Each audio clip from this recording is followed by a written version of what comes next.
And often when we have these awakening experiences, our body is in a state of pleasure, but you can actually have tightness in your torso and you can be expanded.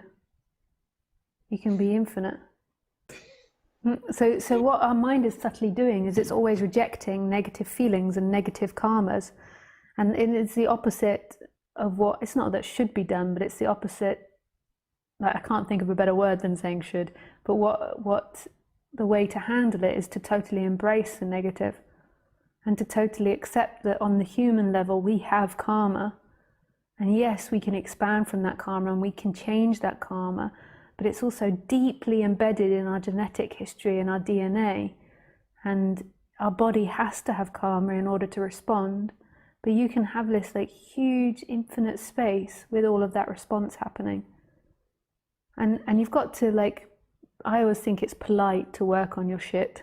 Like, that's the polite human thing to do, like the ethical human thing to do is to like work on your karma, like, so see your karma. So when you're in relationship to someone, you can see when your karma is getting overexcited and being too dominant or too controlling or too bossy or too whingy or too whatever it is. So you can see that, and you don't have to keep acting it out with people. You can act, like, to an extent the karma is going to be acted out, you can't help it, but you don't have to keep like acting out very difficult scenarios again and again and again. Like, you can catch them and you can move away from them. But also you can be free in all of that. There can be this massive expansion happening while the human is being a human. And that was radical for me, you know, when Roger was one of my teachers, and when he would say that you could be, I used to get so angry at him, because he would say that you could experience anger and be free.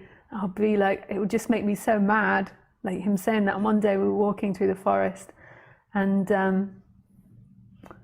he was annoying me by saying this, and I began to get angry, and then suddenly I had this huge expansion, and then I was angry simultaneously, and I was like, no shit, oh yeah, you can be both.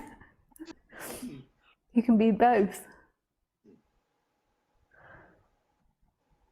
What does change is the seeking energy.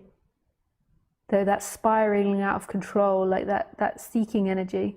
And that can be something that like changes instantly, or it can change and dissipate through time. That like pattern of thinking that if I don't get angry, or if somebody loves me, then I will be fulfilled by that. And what you're unconsciously believing is that fulfillment will be that love, that I am your true essence.